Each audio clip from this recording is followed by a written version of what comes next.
Well, hello, everybody. It's the Pete the Planner show. No frilly opening, no pretense. I think I used that word incorrectly. Joining me this week on the show, Damian Dunn and Kristen Alenius. Kristen, hello. Hello. Kristen, I feel like I occasionally will mispronounce your last name. You kind of did a little bit just there. I know. It's okay. I know. It's hard. I don't know if it is. It's Maybe phonetically, it's kind of phonetically incorrect. So that. Do you care to correct it for the record? It's Alenius, like miscellaneous. Is that not what I said? Like there was an E, Alenius, I think is kind of what it sounded like. Well, that was definitely a slip of the tongue. Damon, it is good to see you again. We've not done a show in a few weeks for various reasons. So it's good to be back, everybody. Big show today. We are going to talk about iBonds. Got a listener email about that. We're going to talk about what the market has taught us in the last 30 days. The wild undulating stock market and cryptocurrency market. And we are going to talk about President Biden's proposed directive to Congress to have a federal gas tax holiday for 90 days. We're going to talk about those things. So it's with that we say hello to Danza.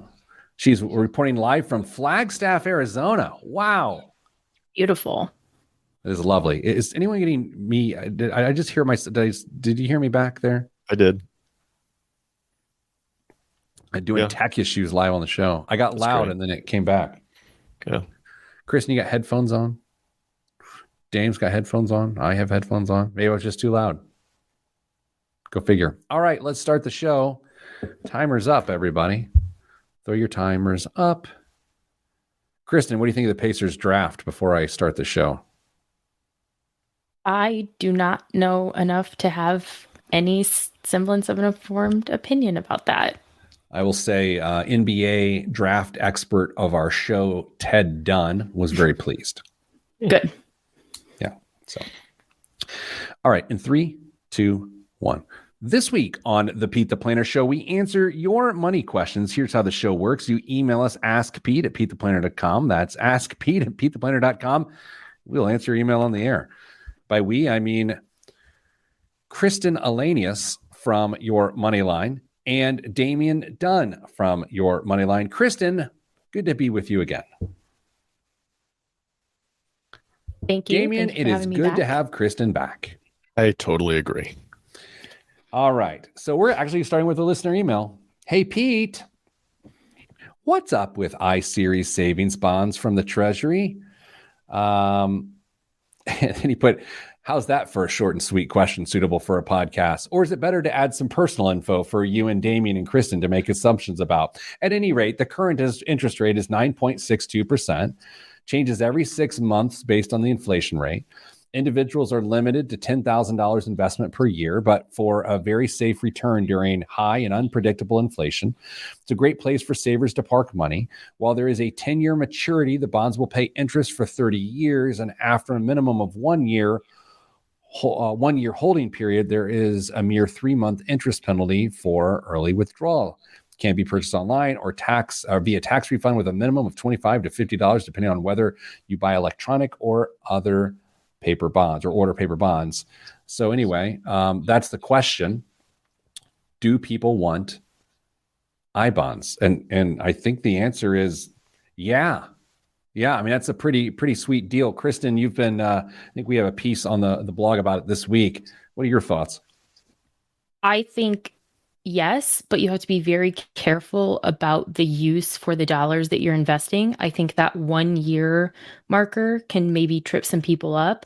I probably wouldn't suggest putting your emergency fund in iBonds, but I certainly think that there's a place for iBonds for a lot of people. Yeah, $10,000, Dame. So it can't be the $10,000 that is probably a lot of people's emergency fund and then some. So it's going to be a second tier, a second bucket move. You're not putting retirement assets necessarily into this because I mean, although there's some tax sensitivity to it, it would be a waste of that perspective. So how do you get your head around it? Kristen's exactly right. It's going to have to be a pretty narrow focus on how what dollars are going to get deployed into this sort of account. The emergency fund, not the right choice. But if you want to start being a little bit more defensive with your assets, iBonds might not be the worst place for them. They're going to have a nice little return for you. Well, it seems like everything else has fallen off the map. And, it's kind of that out of sight, out of mind sort of deal as well, where you don't have it staring you in the face all the time, reminding you of how bad things are going. So the big limit's going to be rather capped on what you can put in there. However, I did read an article not too long ago that a guy got really creative and aggressive with all the different sorts of accounts he opened. And I think he ended up squirreling away $80,000 or $90,000 in iBonds through different personal accounts and maybe a joint account and some trust accounts and then accounts for his kids. And he was all into iBonds, and that's the route he chose to go. Can I ask a question that I'm embarrassed I don't know the answer to? It says the current interest rate is 9.62% via the email, changes every 6 months based on the inflation rate. Is it the intro rate changes every 6 months, or the actual interest rate that you would earn changes every 6 months? Isn't there a fixed and a variable rate? So there's a flat rate and then a variable inflation rate. Yeah. So that base rate's going to be really, really small. And then that variable rate's what's really pushing the return right now. So conceivably 7 years into this thing, or hopefully 2 years into this thing, that variable rate has come down quite a bit because inflation is under control, right? Fingers crossed, man. If we see prolonged periods of sky high iBond returns, we're probably not going to like what's going on around us. Facebook Live viewer Ben, thank God for him. Fixed is 0% for new bonds issued this year. So there you go. Wow. Thanks. Ben's our bond expert here on the show. Kristen, it gets me thinking, in light of interest rate increases and the Fed really stoking the rate with the last one was a 75 basis points bump. That's going to happen again next month, likely.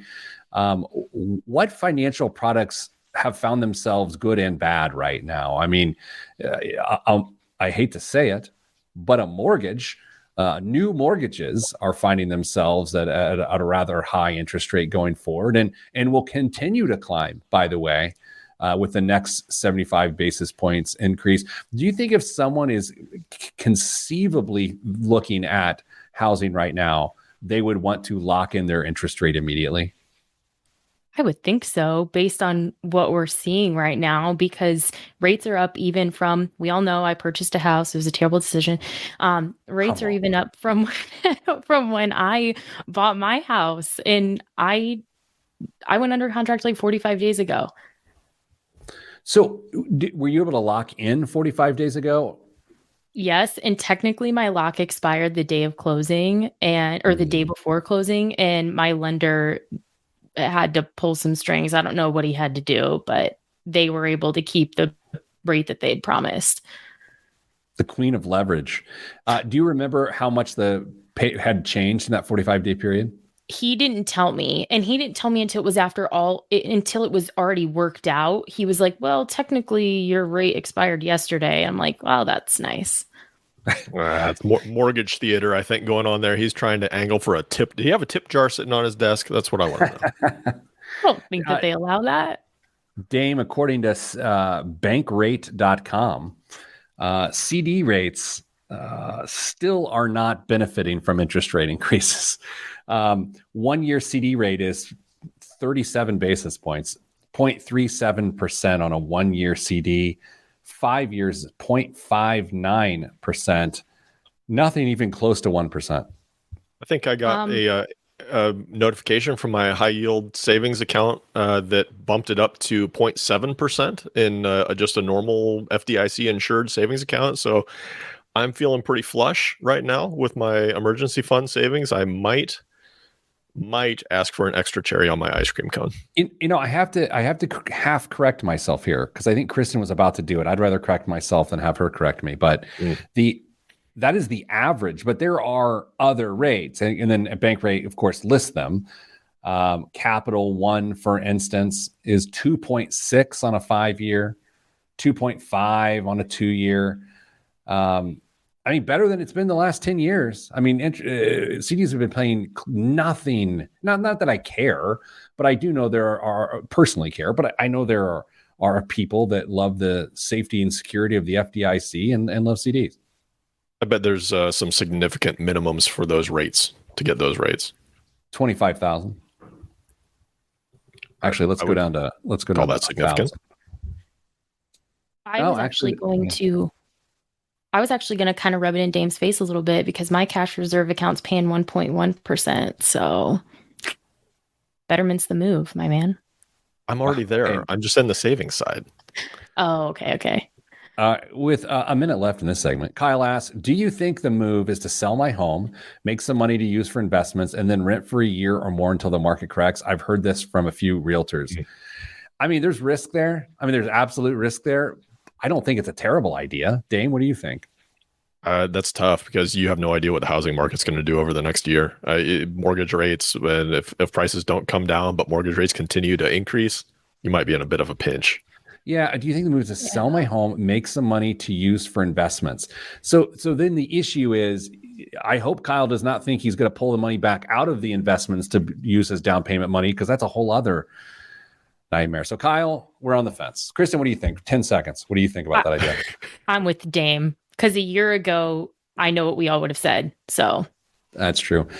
Coming up after the break, is the gas tax holiday really matter? That's next on the Pete the Planner Show. I'm Pete the Planner. That's a good way to look at it, Kristen.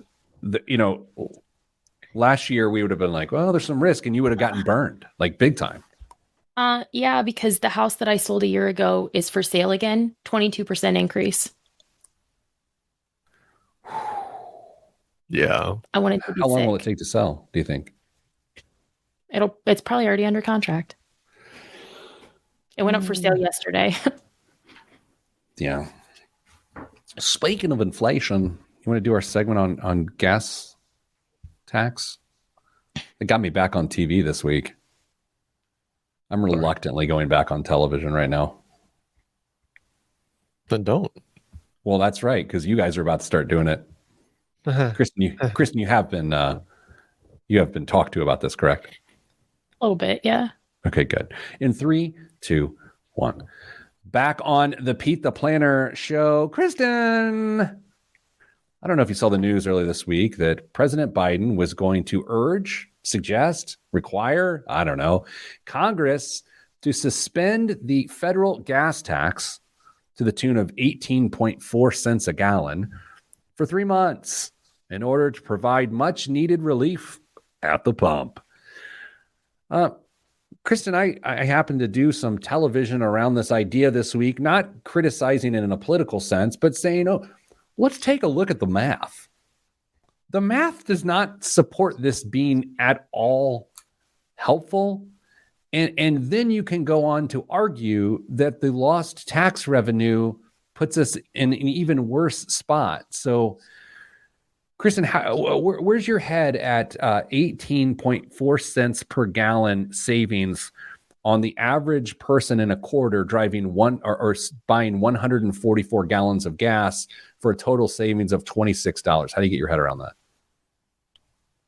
I love the sentiment. I think that trying to find ways to be mindful, I appreciate all of that. I just don't think, I think that how much did you say the savings is a quarter?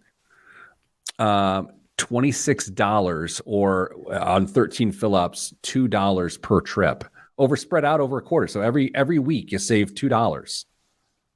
I think that if the $2 is the breaking point for someone, it's not the gas tax that they need to save them. Dame, how do you get your head around that? I believe President Obama called gas tax holidays gimmicks, and I tend to agree with President Obama in this case. I agree with Kristen. I appreciate the sentiment, but I don't think this is the fix that most people are looking for.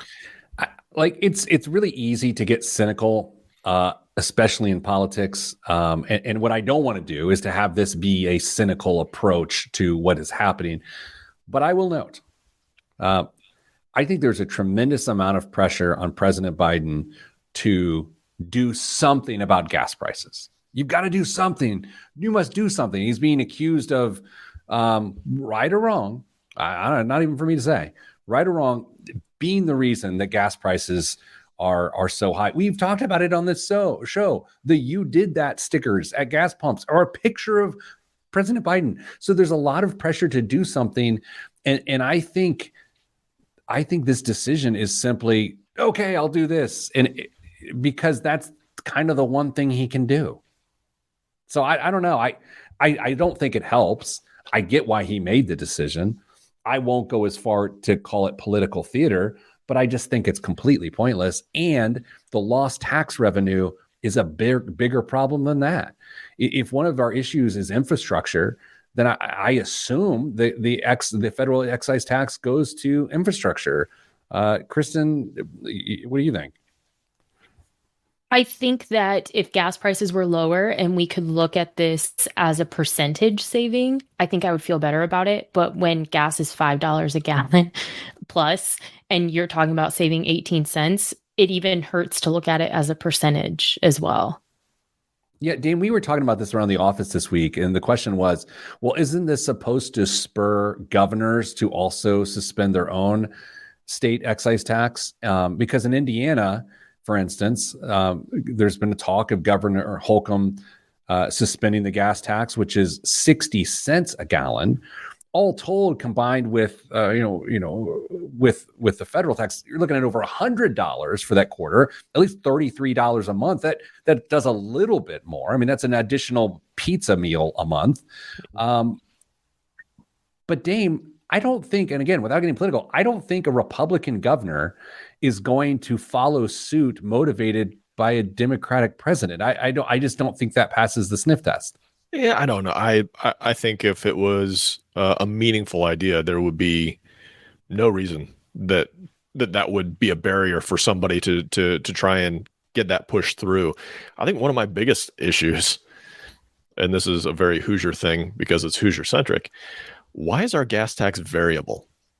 I don't understand why that changes with the price of gasoline. Shouldn't it just be fixed? I mean, if they're using it to budget off of for other road improvements and infrastructure improvements, doesn't it seem like it should just be fixed and it should be a consistent part of the annual budgeting process?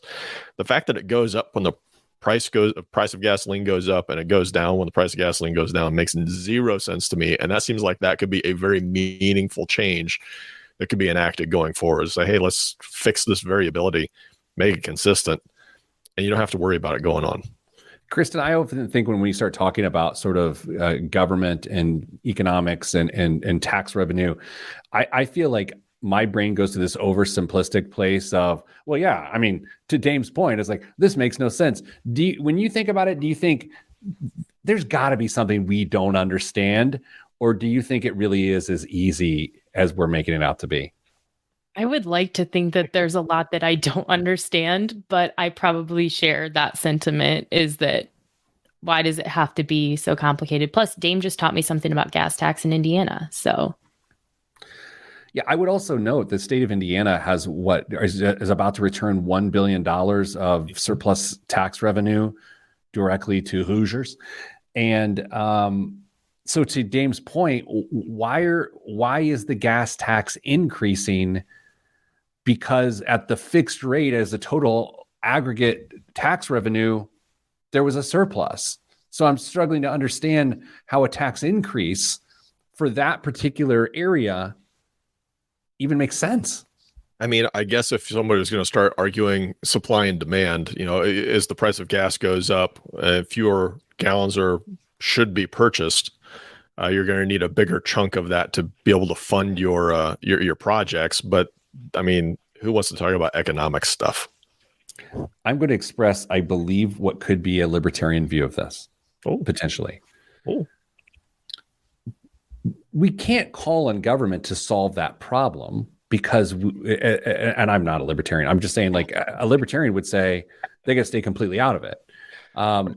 Isn't the solution to this a libertarian solution, which would be, hey, use less gas? That's the solution to your budget issue. Or is that like an elitist thing to say? Kristen, am I seeming like an elitist?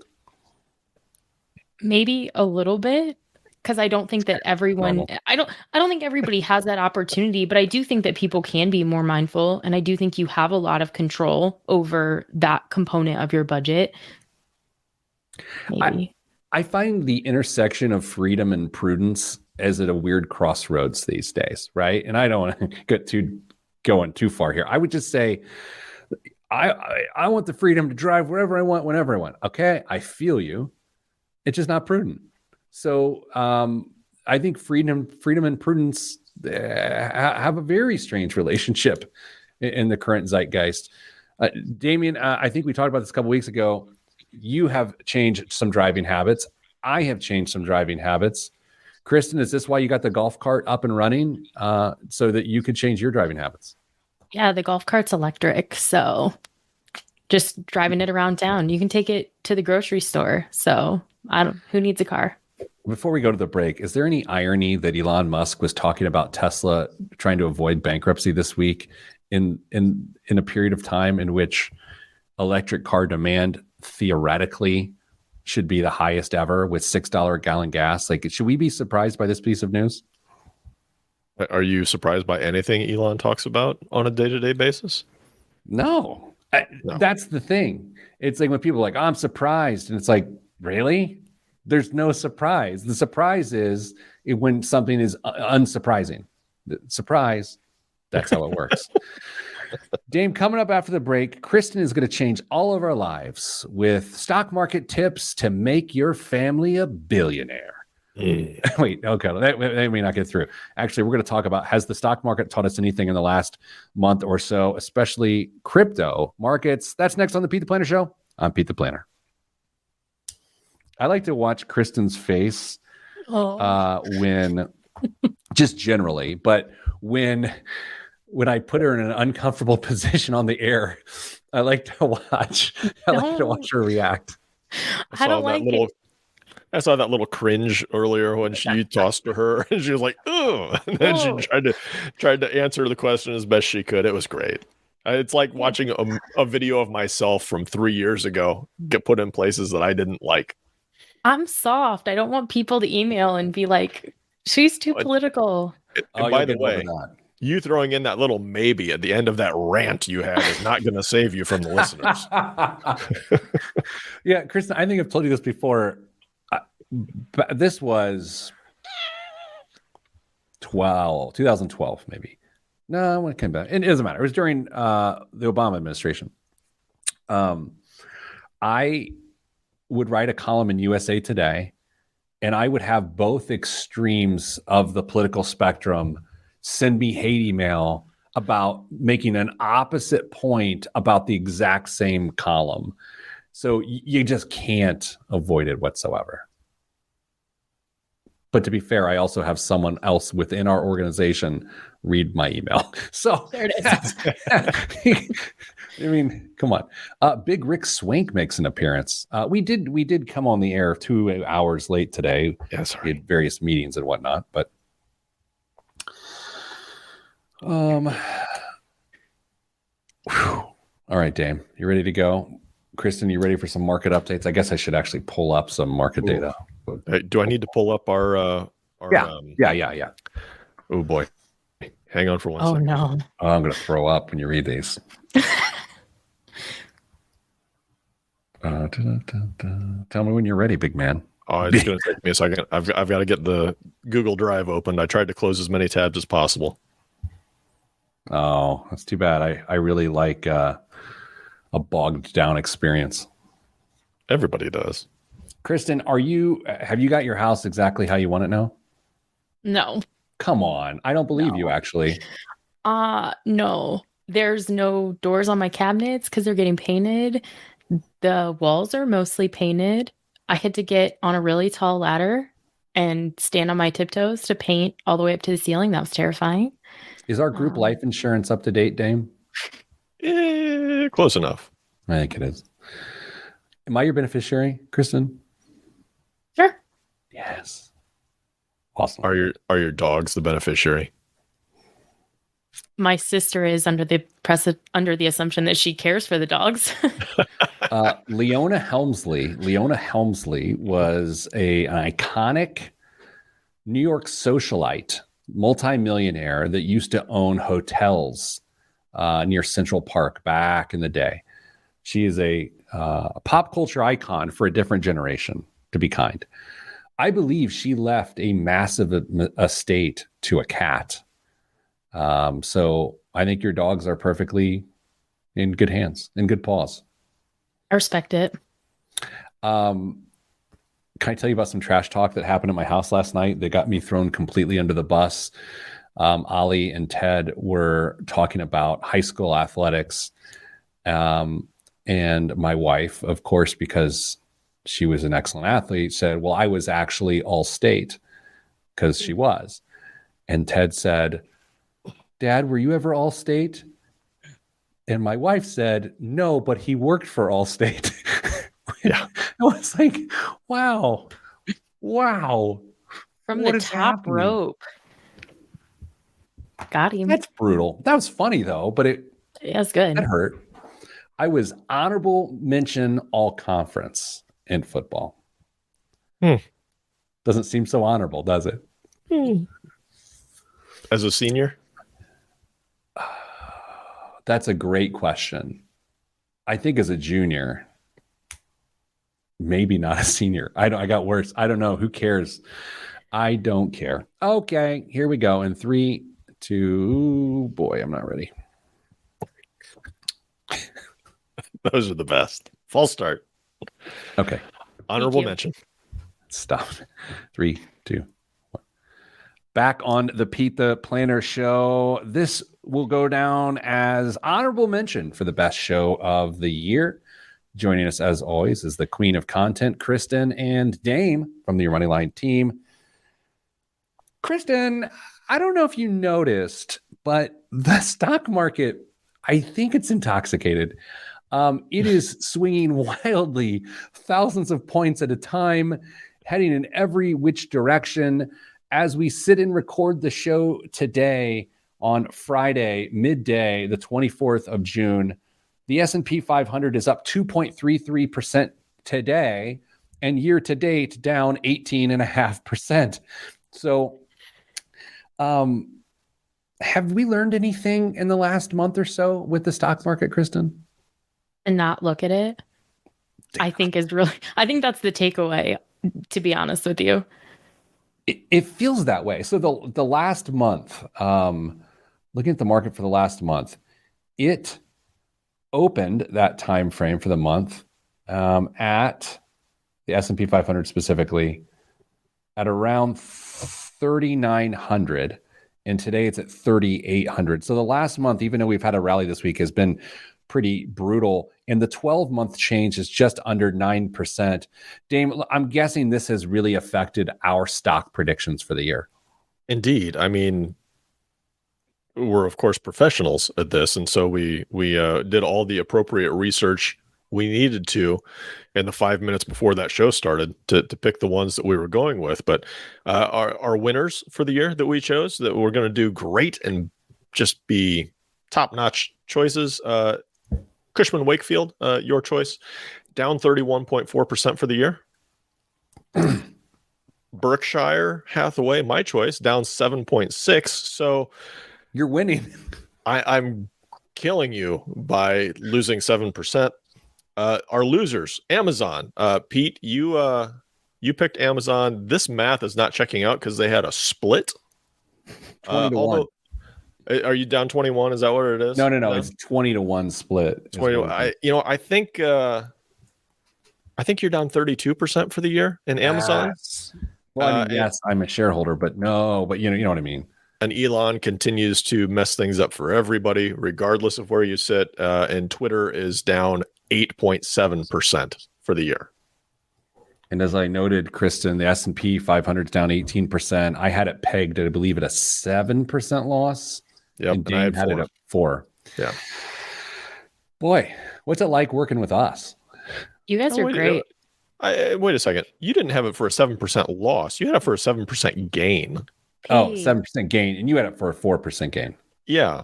Yeah. Let's make sure we're clear on that. Kristen, do you feel so? We are all experienced investors on this show. I think that's fair to say. Mhm. Dame and I are much older than you. However, you are a very experienced investor, and Dame and I certainly are. As unfortunate it is to watch the market do what it's done, I don't care. I just don't. I just like keep in perspective. I don't care. Do you think? Unfair question, Kristen. Do you think the crypto crowd has the luxury of not caring right now? I do not. I think for a few different reasons. I think that crypto tends to be invested, in my anecdotal experience, younger persons. And I think that partially because the way you can access it, but I think younger people tend to invest in crypto more. And I also think that if you're under 30, give or take, this is maybe the second real, like longer term down that you've seen in the market. So I think that that affects a younger population, both behaviorally and with access to like cryptocurrency. I think there's two variables there. What do you think, Dame? I think this. I think I might disagree with Kristen a little bit here, because if I agree that there's a younger demographic that typically invests into crypto, they also still have time to learn a very valuable lesson in their investing career. And that means just have a plan going forward. You can't go all in on one thing, regardless of how sure you are it's going to be a home run, or how much you believe in the reasoning behind the asset existing. You still have to have a plan. And this is a textbook illustration of what can happen when you just go all in too quickly on one thing. Thank you for not giving the Mike Tyson quote about everyone has a plan until they get punched in the mouth. But I appreciate you not saying that on air. Kristen, to that point, do you have a percentage of a long-term portfolio from an asset allocation standpoint that you think is reasonable for someone to allocate towards speculative investments? Like, what percentage do you think is reasonable? We're talking just in general, or In for general? Me? No, just in general. Or for you. I don't know. Do you give advice against what you personally do? A lot, yeah. I wouldn't be you shouldn't be buying a house right now. I don't, maybe like 5%, maybe a little bit more, depending on your risk tolerance. Maybe. There goes my maybe again. Maybe. Damian Andrew Dunn, what do you believe? I think it's actually a little bit higher, but I think it fluctuates based on the overall amount of your income you're able to save towards whatever goal you've got going on as well. So I would normally say no more than 10% in any one individual equity or speculative investment. But if somebody's basically got their retirement sealed up and they've still got some cash to play around with, I think if their risk tolerance can handle it, they might be able to have a little bit more leeway to go in on some of those other things. I agree. I don't mind a 10% allocation. I think if you start doing sort of the fun radio math here, here's where you get. Let's take an average young, one of the youngs. They're in their 20s and 30s. Crypto's interesting. They have $10,000 $10,000. Like, so it's like, it's my savings. It's my non 401k money. I have $10,000. And so if you take 10% of that to invest, you're putting in $1,000 in a crypto investment. What are the chances that a person who deems that they have $10,000 to invest is taking 1,000 of that dollars and investing it in crypto and doing something more conservative with the other 90%? Kristen, is that what is happening in practice? I don't think that's what's happening in practice. And I don't think that most people have the gut for risk that they think that they do, which is why I still pull back to a lower percentage recommendation because I think as a group, our risk tolerance is a little elevated. And maybe the last 12 months have kind of brought that down a little bit. But I just, as a rule, I don't think that your gut for risk is quite as tough as you might think it is. Everybody has the gut for tolerance when all the risk is on the upside. And you're just the money is too easy. It's there. Everybody's making money hand over fist. And why would I only invest $1,000 when I've got 10 sitting here that I could do something with? This could potentially, pay off our car or pay off our house or set us up for life. And then the lights come on and you realize that you didn't have that risk tolerance. And now you're in a world of hurt. And if you can get out with the money you put in, fantastic. If you end up with less, hopefully you're just able to chalk that up to a very important lesson learned. I want to ask a very reductive question that I'm not going to regret. Isn't this just a simple case of if it sounds too good to be true, it is? Because if people are looking for something like crypto to make them wildly wealthy and solve every challenge that's ever happened, maybe that's a bad idea. Is that oversimplistic? That is oversimplistic. I don't think so. I mean, it's money psychology, right? We're emotionally tied and we work hard for our money. And when you have an opportunity to make gains, I think that people are just naturally going to be drawn into that, despite what we know to be true about, to your point, the rule of thumb that if it sounds too good to be true. I don't know. I feel like as a parent of a 13-year-old, I'm having that conversation on a pretty regular basis.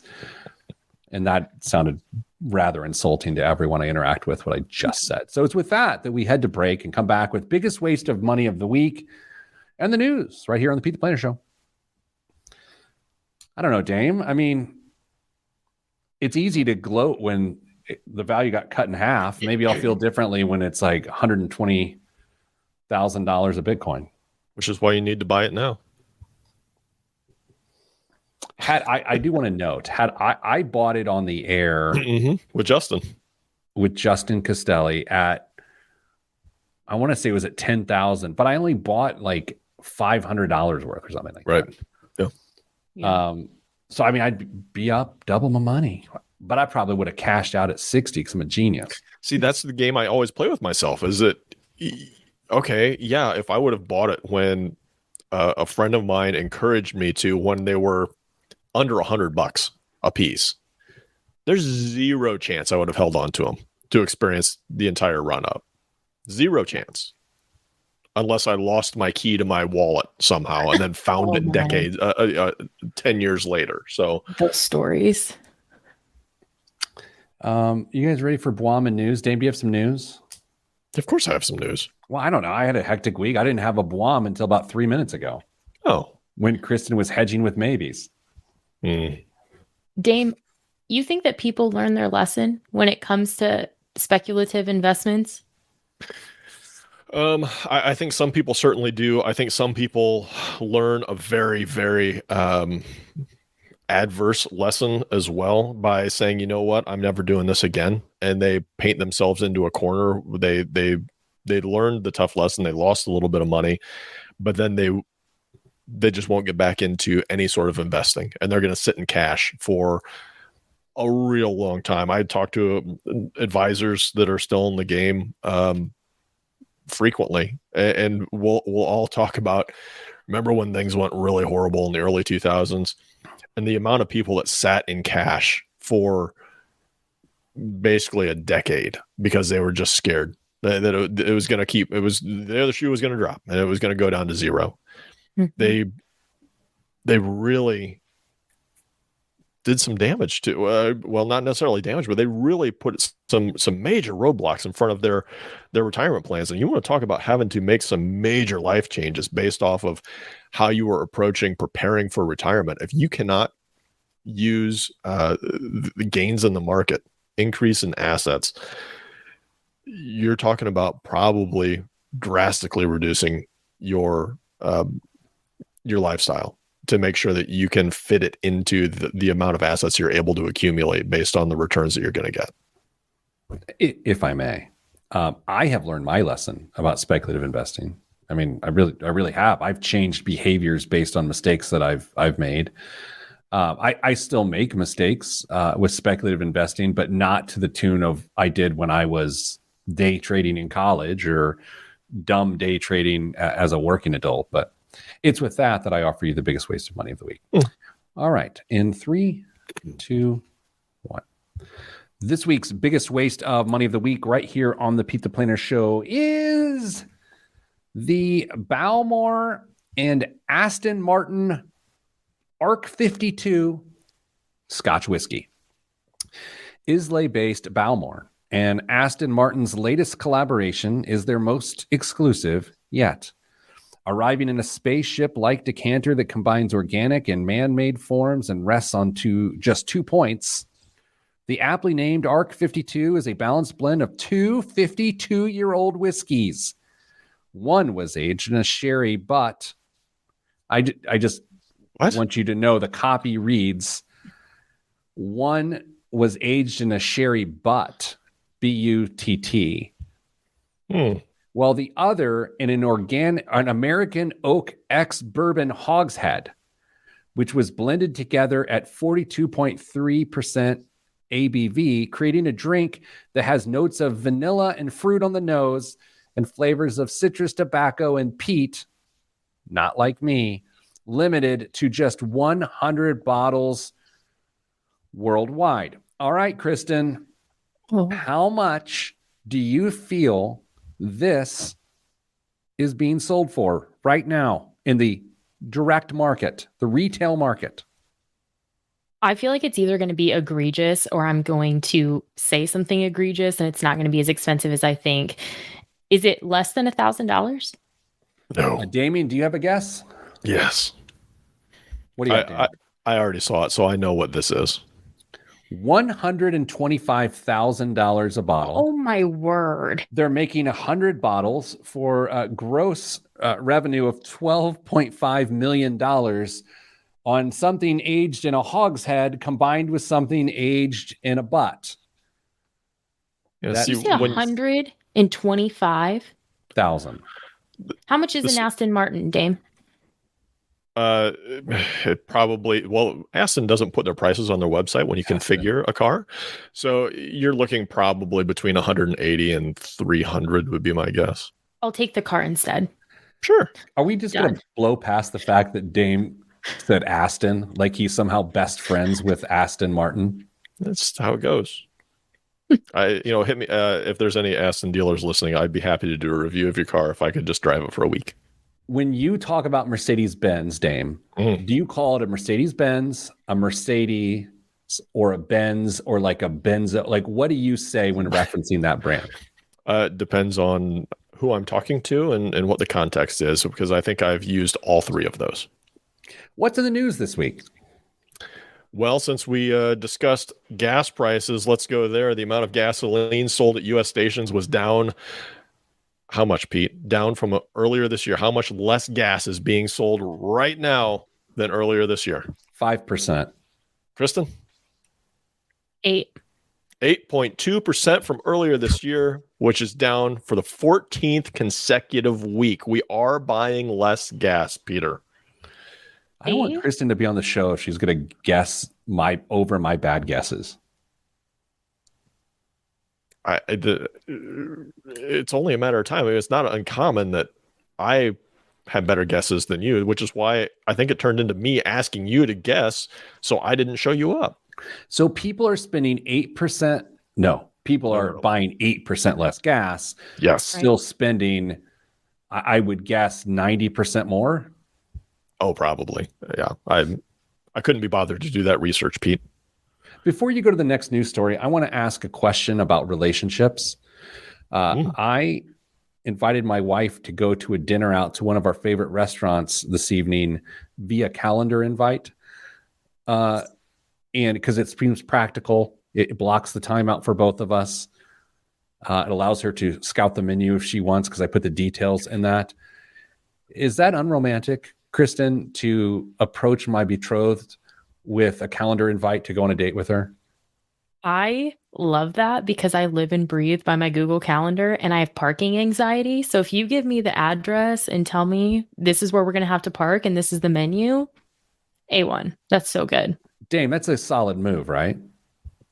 Yeah, I really don't see too much wrong with that. I mean, if you is it romantic? No, probably No. not. But you could show up with flowers and all of a sudden it's a planned time that you had set aside for Mrs. Planner, and you got her some flowers and what I'm assuming is probably going to be like a 24-ounce steak.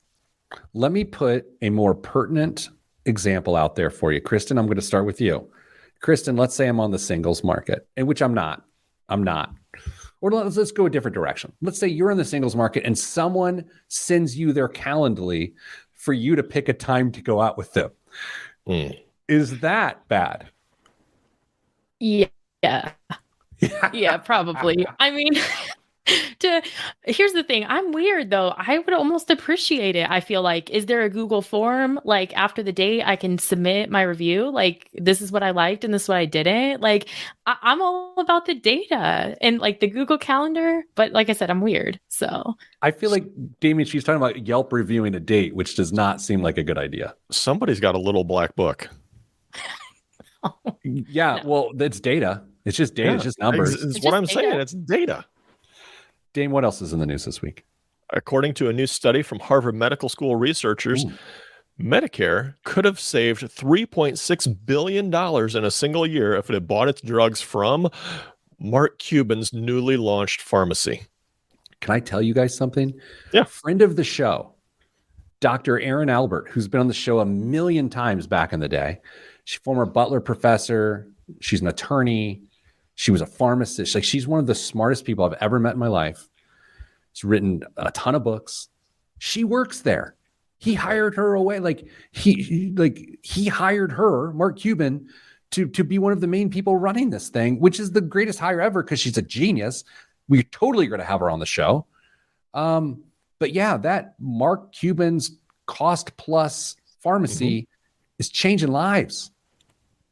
Yeah, for an example, there are some crazy price discrepancies. When Medicare paid $160 for a 90-day supply of some acid reflux treatment, they could have gotten it for $17 from Cuban's pharmacy. wow. Yeah, I'll be honest. I am fortunate at this stage of my life. I do not have prescription costs. I don't take any medication. I probably need to. I just don't go to the doctor. I can see how, for some people I know, right, this is significant. Even saving $50 a month on prescription is great, but we're talking hundreds in some cases with this new business. Yeah, so it will be interesting to see how Mr. Cuban continues that, but I'm all in favor of lowering costs because that is seriously something that trips up some people in their retirement days. Kristen, how will traditional pharmacies try to ruin this for Mark Cuban cost plus? I don't know. And I think right now it's not even the traditional pharmacy. I think it's people thinking that this is too good to be true. That's kind of what I've seen on social media a little bit, is people just saying that, like, come on, like a billionaire, like he couldn't possibly be doing something good for other people. So it might not even need to be traditional pharmacies that ruin it. It could just be ourselves.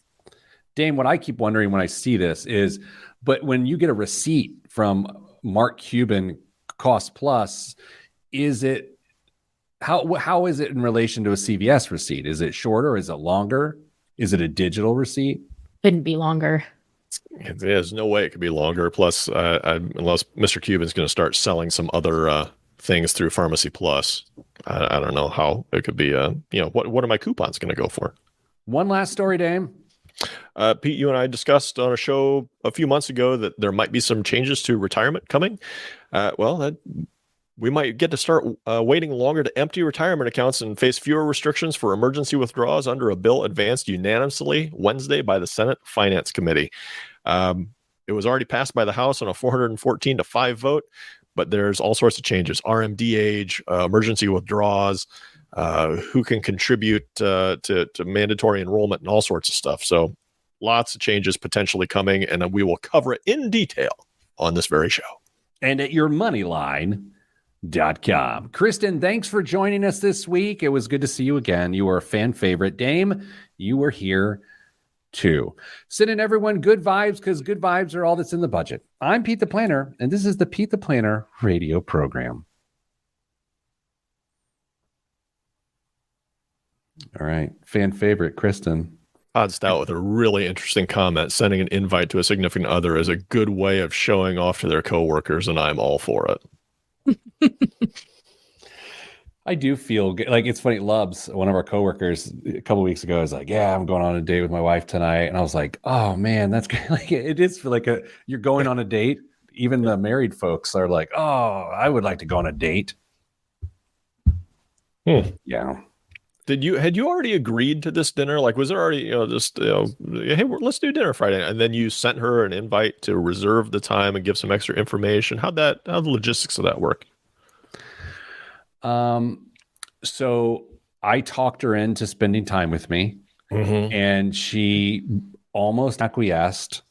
I went into another room, and within 7 seconds, I had reservations and sent her a calendar invite.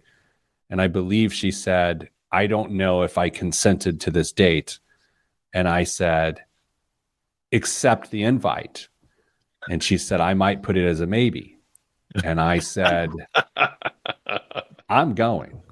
Whether you go or not is up to you."